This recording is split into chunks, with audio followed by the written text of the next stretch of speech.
ரொம்ப நாளா உங்கள பத்தி ஒரு நெட்ல இதுலலாம் வருது. நீங்க வந்து பிளாஸ்டிக் சர்ஜரி பண்ணிட்டீங்க. ஒரு ஹாலிவுட் மாரி இது மாரி. சரி, ஐஸ்வர்யா ராஜேஷ் சொல்லி தான் நீங்க பேசினீங்களா?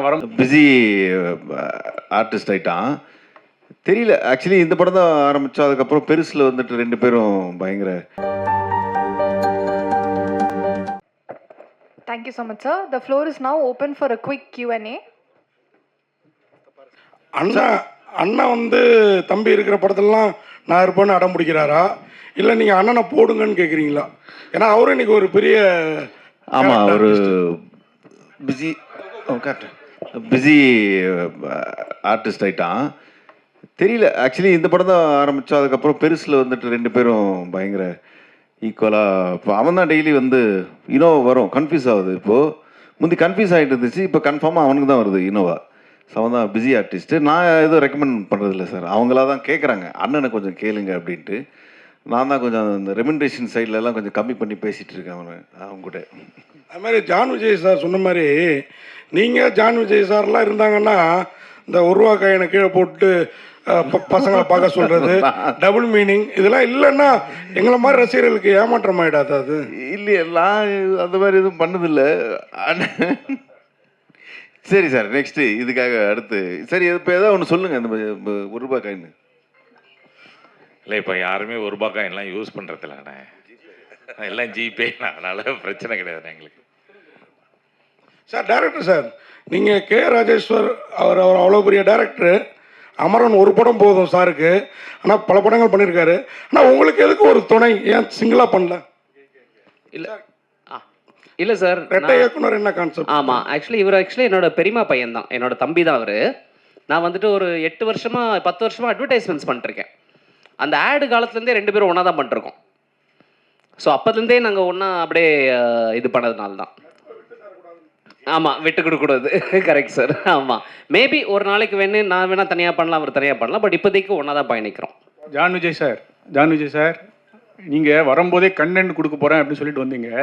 இவ்வளோ பேர் மேடையில் இருக்கும்போது யார் நடிப்பையும் பாராட்டல. நீங்கள் ஹீரோ கூட மூக்கு அப்படி சொல்லிட்டீங்க. மணிகண்டன் வந்து நடிப்பு அருமையாக நடிச்சிருக்காரு, பிரமாதமாக நடிச்சிருக்காருங்க.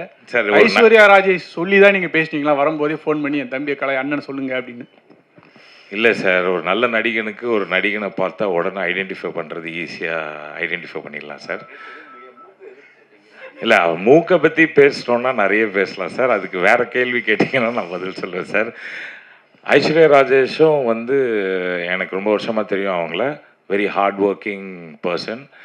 And whatever she is today, she is made it by her hard work. I will always appreciate that. Because நாங்களாம் அந்த மாதிரி தான் சார், கஷ்டப்பட்டு வாழ்க்கையில் வந்தவங்க சார். எங்களுக்கு கண்டென்ட் கொடுக்கணுன்னு ரொம்ப பிடிக்கும் சார். அதுதான் நாங்கள் குட் ஆக்டர்ஸாக இருக்கோம் சார். கைத்தட்டுங்க sir please sir. Thank you sir. அது இல்லையாரு உங்கள்கிட்ட கேட்குறோம். ஒரு மூக்கு இதை பற்றி சொன்னனால ரொம்ப நாளாக உங்களை பற்றி ஒரு நெட்டில் இதுலலாம் வருது. நீங்கள் வந்து பிளாஸ்டிக் சர்ஜரி பண்ணிட்டீங்க. ஒரு ஹாலிவுட் மாதிரி இது மாதிரி. அது உண்மையா பொய்யா? பண்ணல.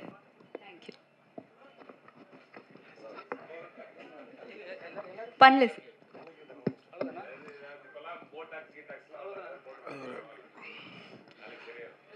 சார். மனோஜ் சார், ஒரு கொஸ்டின். 8 வருஷம் அந்த கதையை நீங்கள் பல நிறுவனங்களில் இருந்திருக்கீங்க.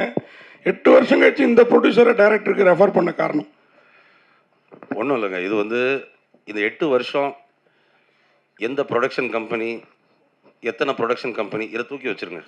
ஓகே, நீங்கள் ஒரு நல்ல புத்தகத்தை படிச்சிங்கன்னா உங்களுக்கு வந்து அந்த புத்தகம் வந்து உங்களோட உங்கள் லைஃப்பில் சேர்ந்து ட்ராவல் ஆகும். கரெக்டாக? ஓகே, இந்த புத்தகத்தை நான் படிச்சிருக்கேன், இது நல்லா இருக்குன்னு நீங்கள் நினைப்பீங்க. கரெக்டாக? நான் இந்த படத்துடைய பவுண்ட் ஸ்கிரிப்டை முன்னாடியே படித்தேன்.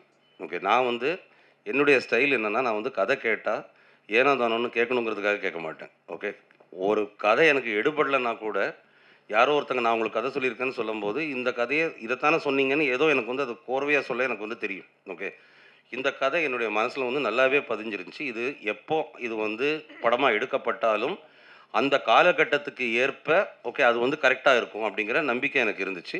அது என் மைண்டில் பதிஞ்சிருச்சு.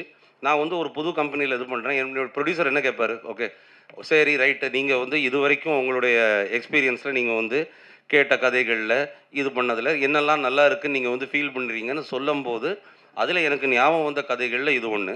இன்னொன்று அதுக்கு வந்து இன்னொரு ஒரு ஒரு இதுவும் இருக்குது. இப்போ நான் சொன்னேங்கிறதுக்காகலாம் யாரும் கதை படம் எடுத்துகிற போகிறது கிடையாது. ஓகே, அது என்னுடைய ப்ரொடியூசருக்கு பிடிக்கணும், ஓகே, அவர் இன்னொரு 4 பேர்கிட்ட இப்படி ஒரு கதை இருக்குது அப்படின்னு கேட்டிருக்கலாம். அவங்க ஓகே ஃபைன், அது நல்லா இருக்குன்னு சொல்லணும். இது எல்லாருமே சேர்ந்து ஆஹா இந்த கதை நல்லா இருக்குன்னு எல்லாரும் சேர்ந்து என்டாஸ் பண்ணது தான். அது என்கிட்ட முதல்ல வந்துச்சு. அதை வந்து ஒரு நல்ல கம்பெனியுடைய வெற்றிக்கு நல்ல கதையை ஐடென்டிஃபை பண்ணி கொடுக்க வேண்டியது வந்து எங்கள் எல்லாருக்கும் ஒரு கடமை. அது இந்த கதை என்கிட்ட வந்துச்சு, நான் அனுப்பிவிட்டேன், அவ்வளோதான். சார் சார் மனோஜ் சார் உங்களுக்கு தான் இங்கே சார் பிடிஜியோட முதல் படம் இது. இதுக்கு அடுத்த படம் ரிலீஸ் ஆகிடுச்சு, ஏன் சார் இந்த தாமதம்? ஏன்னா பிடிஜி மாதிரி பெரிய கம்பெனிஸ்க்கு ரிலீஸ் பெரிய இஷ்யூ கிடையாது. எனக்கு கிளியராக புரியல, சொல்லுங்க தெரியும். இல்லை சார், பிடிஜியோட முதல் படம் இதுதான் ப்ராக்டிக்கலாக. அப்புறம் தான் ரெண்டாவது படம் தான் டிமார்டி காலனி வந்தது. அது ரிலீஸில் ஃபஸ்ட்டு வந்துருச்சு, ஏன் அந்த டிலே? அதை நான் ரொம்ப சிம்பிளாக சொல்கிறேன். டிமாண்டி காலனி 2 வந்து ஓகே முன்கூட்டியே ஆரம்பிக்கப்பட்ட ஒரு படம்.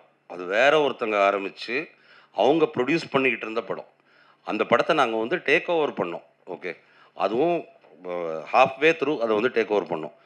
அதனால் இந்த படம் வந்து ஆரம்ப கட்டத்திலிருந்து நம்ம வந்து ஆஃபீஸ் போட்டு நம்ம ப்ரீ ப்ரொடக்ஷன் பண்ணி ஷூட் பண்ணி அதுக்கப்புறம் போஸ்ட் ப்ரொடக்ஷனுக்கு என்டர் பண்ணோம். அதனால் இதோடைய டைம் ஃப்ரேமை பார்த்தீங்கன்னா இந்த டைம் ஃப்ரேம் கரெக்டு தான். ஓகே, நீங்கள் ஒருவேளை நினச்சிட்டு இருந்திருக்கலாம் இது டிமாண்டி அதுக்கப்புறம் ஆரம்பித்த படம்ட்டு. கிடையாது.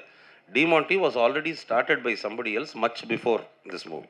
சார் உங்களுக்கு தான் சார். நீங்கள் ஸ்டேஜில் பேசும்போது ஒரு வருத்தப்பட்டீங்க, எல்லாருமே என் மேலே தான் குறை சொல்கிறாங்க, ஆனால் ஆர்டிஸ்ட்லாம் இதில் தான் உட்காந்துதாங்கன்ட்டு. யார் மேலே வந்து முக்கியமாக ஒரு விஷயம் சொல்ல வர்றீங்க? ஏன்னா சில பேர் காமெடி பண்ணுவாங்க, சில பேர் வந்து உங்களை கஷ்டப்படுத்தியிருப்பாங்க. எங்களை யாருமே கஷ்டப்படுத்தலை. இவங்களுமே ஓகே அவங்க அப்படின்னு சொன்னதும் அதுவும் ஒரு காமெடி தான். நாங்கள் பதிலுக்கு இவங்க தான் சொன்னதும் ஒரு காமெடி தான்.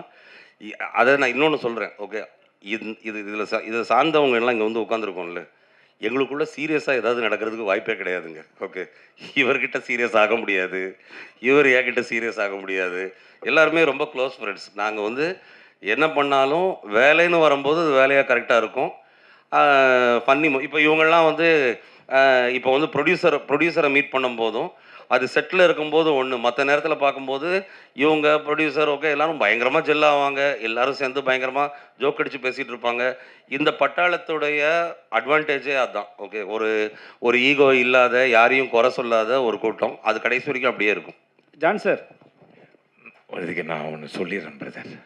என்னன்னா இந்த ஹெட் மாஸ்டருக்கு கரெக்டாக தெரியும் நல்ல ஸ்டூடெண்ட் யாருன்னு. அவங்கள மட்டும் கூட வச்சு படம் எடுத்திருக்காரு. அதனால் அவர் என்ன சொன்னாலும் நாங்கள் செஞ்சு தான் ஆகணும். வெளியில் போய் ஹெட் மாஸ்டரை பற்றி கோவமாக பேசுகிறது, இந்த பாத்ரூமில் எழுதி வைக்கிறதெல்லாம் நாங்கள் எழுதி வைப்போம். இருந்தாலும் அவர் சொல்கிறத கேட்டு நாங்கள் கரெக்டாக பண்ண தான் நாங்கள் வாழ்க்கையில் முன்னேற முடியும். நல்ல ப்ரொடியூசர், எங்களுக்கு ரொம்ப சந்தோஷம் அவரோட நாங்கள் ஒர்க் பண்ணுறதில்ல. சார் அந்த மூக்கு மேட்ரு சொன்னீங்க. தமிழ் இண்டஸ்ட்ரியில் பார்த்தீங்கன்னா ரஜினி சாருக்கும் அது மாதிரி தான் இருக்கும். நம்ம நீங்கள் சொன்னீங்க தெரியுங்களா, ஒரு ஆக்டர் அவங்களுக்கும் இவருக்கும். ஏன் வந்து நாசர் சார் சொன்னீங்க? Comeback again. ரஜினி சாருக்கும் அப்படி தான் இருக்கும், உங்களுக்கும் அப்படி தான் இருக்குது மூக்கு மேட்ரு. எனக்கு இல்லைங்க, மூக்கு அவருக்குங்க. அவருக்கும் நான் சொல்கிறேன், உங்களுக்கும் அப்படி தான் இருக்குது. இல்லை என் மூக்கு அவர் மூக்கு கம்பேர் பண்ணும்போது என் மூக்குலாம் யூஸே பண்ண முடியாது. நிறையவே ட்ரை பண்ணி பார்த்துருக்கேன். அவர்கிட்ட கேட்டு பாருங்க நடிப்புக்கு. டேரக்டர் சார், சார் நீங்கள் ஏதாவது டேரக்டர்கிட்ட ஒர்க் பண்ணியிருக்கீங்களா? நீங்கள் பேசும்போது நைட்டாக கண்ணு மூடி பார்த்தா நான் மிஸ்கின் சார் வாய்ஸ் வருது சொல்லியிருக்காங்களா? இல்லை, யாரும் சொன்னதில்லை. அது ஆக்சுவலி இது வரைக்கும் சொன்னதே கிடையாது. நான் பேசுறது பார்த்தா மிஸ்கின் சார் மாதிரி இருக்குது அப்படின்னாங்க. இல்லை சார், அது யாரும் சொன்னது கிடையாது. பட் நான் யார்கிட்டையும் டைரக்டராக ஒர்க் பண்ணது கிடையாது. நான் ஒரு அசிஸ்டன்ட் கேமராமேனாக இருந்திருக்கேன் மேக்ஸிமம். அதுக்கப்புறமா அஃப்கோர்ஸ் அப்பா இருக்கார். ஸோ அப்பா கிட்ட இருந்துட்டு எல்லாம் கற்றுக்கிட்டது தான். சார் ஒரு கதைக்கு ஏன் சார் 8 வருஷமான காத்திருப்பு? அந்த காத்திருப்போட வழி என்ன? இல்லை 8 வருஷமாக நான் இந்த கதை எழுதி நான் சொல்லி அது வெயிட் பண்ணிட்டு இருக்கும்போது நான் அடுத்த சான்ஸ்லாம் நான் பண்ணிருக்கேன். அடுத்த கதைகள், அடுத்த விஷயங்கள். இப்போ இன்ஃபேக்ட் இந்த கதை வெயிட்டிங்கில் இருக்கும்போது தான் நான் வைபவ் சாரை மீட் பண்ணுறேன். இன்னொரு வெப் சீரிஸ் ஒன்று பண்ணலாம் அப்படின்னு சொல்லிட்டு. ஸோ இதை மாத்திரம் வச்சுக்கிட்டு நான் உட்காந்துல அடுத்தடுத்து கதைகள்லாம் எழுதி தான் இருக்கோம். பட் இது என்னமோ 8 வருஷம் ஆயிடுச்சு, அவ்வளோதான், வேறு எதுவுமே கிடையாது.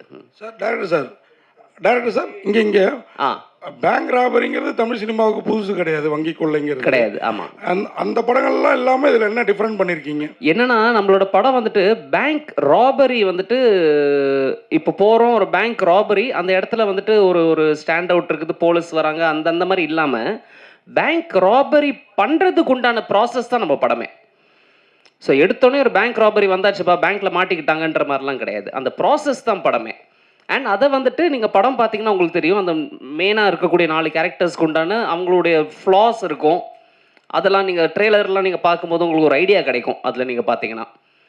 அந்த 4 கேரக்டர்ஸை வச்சுக்கிட்டு எப்படி பண்ணுறாங்க அப்படின்றது தான் கதை. வைபவ் சார். இல்லை, ஐடியா கிடைக்கும் அப்படின்னா பேங்க் இது ராபரி பண்ணுறதுக்கான ஐடியாவா? ஐடியா கிடைக்கும்னு சொல்கிறாரு. பேங்க் இது ராபரி பண்ணுறதுக்கான ஐடியாவா? நம்ம இவர் டைரக்டர் சார்கிட்ட கேட்குறேன். என்ன சார்? பேங்க் ராபரி பற்றி சொன்னீங்க, ரொம்ப சுவாரஸ்யமாக இருந்தது. ஆமாம் சார். இதை பார்த்தாலே ஐடியாலாம் கிடைக்கும் அப்படின்னீங்க. ஒருவேளை வந்து ராபரி பண்ணுறதுக்கான ஐடியாக்கள்லாம் கிடைக்கிற அளவுக்கு இருக்குமா? இருக்காது சார், அந்த மாதிரிலாம் எதுவுமே இருக்காது. கண்டிப்பாக இருக்காது. இருக்குங்க கட்டாயமாக இருக்கும். படமே அதுதான். அது எப்படி ஐடியா இல்லாமல் பேங்க்கை ராப் பண்ண முடியும் சொல்லுங்கள். ஆனால் ராப் பண்ணுறோமா இல்லையான்றது தான் படம். அதை நீங்கள் பார்த்தா தான் உங்களுக்கு தெரியும். வைபவ் சார், நீங்கள் இந்த படத்தில் இருக்கிறதெல்லாம் ஃபாலோ பண்ணுங்கள். வைபவ் வந்து ஒரு கமெண்ட் விடுவார், அந்த ட்ரெய்லர்லேயே நீங்கள் வந்து பார்த்துருப்பீங்க. உங்களை வச்சுக்கிட்டு ஒரு பவர் பேங்கை கூட திருட முடியாதுன்ட்டு. ஸோ இந்த படத்தில் இருக்கிற ஐடியாஸ் எல்லாம் ஃபாலோ பண்ணிங்கன்னா அதுதான் ரிசல்ட். பவர் பேங்கை கூட திருட முடியாது. அதனால் பேங்க்கெல்லாம் ரொம்ப பாதுகாப்பாகவே இருக்கும், கவலைப்படாதீங்க. சார் வைபவ் சார், எப்பவுமே உங்களோட இது வந்து ஏபிசி சென்ட்ரு, உங்களுக்கு எது பிடிச்ச சென்ட்ரு? ஏன்னா நீங்கள் வந்து படம் சொல்லும் போது சில விஷயம் சொல்லியிருக்கீங்க, எனக்கு வந்து பி சென்டர் தானே நான் அடிச்சு காலி பண்ணிட்டு போவேன்ட்டு. இது ஆமாம், அந்த ஒரு படத்துலேயே சொல்லியிருக்கீங்க. இந்த வெங்கட் பிரபு படத்துல ஒரு லாஸ்ட் சீனில் வந்து கடத்தின் போவார் ஜெய். ஓகே சரிங்களா, அந்த சீனில் வந்து நீங்கள் சொல்லியிருப்பீங்க. ஸோ இப்போ எப்படி தோணுது உங்களுக்கு? நீங்கள் சொன்ன ஏபிசி எல்லா சென்டரும் ட்ரை தான் இன்னும் பண்ணியிருக்கோம். அட்லீஸ்ட்டு நல்ல ஏலெல்லாம் வந்து நல்ல மரியாதை இருக்குது. பியில் நெக்ஸ்ட்டு இந்த படத்து வழியாக வந்துடும். அது நம்பிக்கை இருக்கா உங்கள் மேலே? இருக்குங்க, நம்பிக்கை தான் வாழ்க்கை. எங்கள் நம்பிக்கை தான் வாழ்க்கை, என்ன சொல்கிறதுன்னு தெரியல. வைபவ் சார், நீங்கள் நல்லா சுரங்கம் தோணுனீங்க. ஆனால் அண்ணன் தண்ணி அடிச்சுட்டே ஜாலி பண்ணிட்டு இருந்தார். என்ன அவருக்கு சேர்த்து நீங்கள் தோணுனீங்களா சுரங்கத்தை? ஆமாம், அவனுக்கு சேர்ந்து பண்ண இந்த படத்தில் பார்த்தீங்கன்னா சென்னை சிட்டி கேங்ஸ்டர்ஸில் வந்து அவன் அப்படி தான் இருப்பான் லைட்டாக எப்பயுமே. அவன் பேர் எது இருக்கு, என்னது, குடிக்குமார் அப்படின்ட்டு நல்லா பண்ணியிருப்பான், நல்ல ஆக்டர் ஆகிட்டான். அதாவது பெருமையான விஷயம். ஜென்ரலாக அண்ணன் சினிமாவுக்கு வந்து அதுக்கப்புறம் தான் வந்து தம்பி வர்றது அந்த மாதிரி இருக்குல்ல. இப்போ தம்பி வந்து அண்ணன் வரான் சினிமாவுக்கு, அவன் டெய்லி ஷூட்டிங் போகிறான்னு நினைக்கும் போது எனக்கு ரொம்ப பெருமையாக இருக்குது. சார், நீங்கள் நடித்து நிறைய படங்கள் வந்து நீங்கள் கதை கேட்டிருப்பீங்க, ஆனால் கை நடுங்கி போயிருக்கும். சில படங்கள் நடிச்சிருந்தா நல்லா இருக்குன்னு சொல்லிட்டு எந்த படம் சார் நினைக்கிறீங்க? நீங்கள் சூஸ் பண்ண படத்தில் ஏதாவது படம் வந்து கை நழுவி போயிருக்கும், நீங்கள் நடிச்சிருந்தா இந்த படம் நடிச்சிருந்தா இன்னும் பெரிய லெவலில் இருந்திருக்கும் அந்த படம், எந்த படம் நினைக்கிறீங்க? அந்த லிஸ்ட்டு நம்ம தனியாக ஒரு 1 hour இன்டர்வியூ வச்சுக்கலாம். வைபவ் சார், இந்த படத்துக்கு சென்னை சிட்டி கேங்ஸ்டர்னு படம், இதுவும் பேங்கு கொள்ளையடிக்க படம். இதே மாதிரி கேங்கர்ஸ்னு ஒரு படம் வந்தது, வடிவேலில் நடித்த படம், அதுவும் இந்த மாதிரி கொள்ளையடிக்க படம். சுந்தர்சி சார் படம். அந்த படம் பார்க்கும்போது என்ன நினச்சிங்க? இல்லை, அது டோட்டலாக வேறு ஜானர். அது வந்து வில்லேஜ் அந்த சைடில் இருக்கும். அவர் ஸ்டைலில் வடிவேல் சார் அவர் கலக்கியிருப்பாங்க.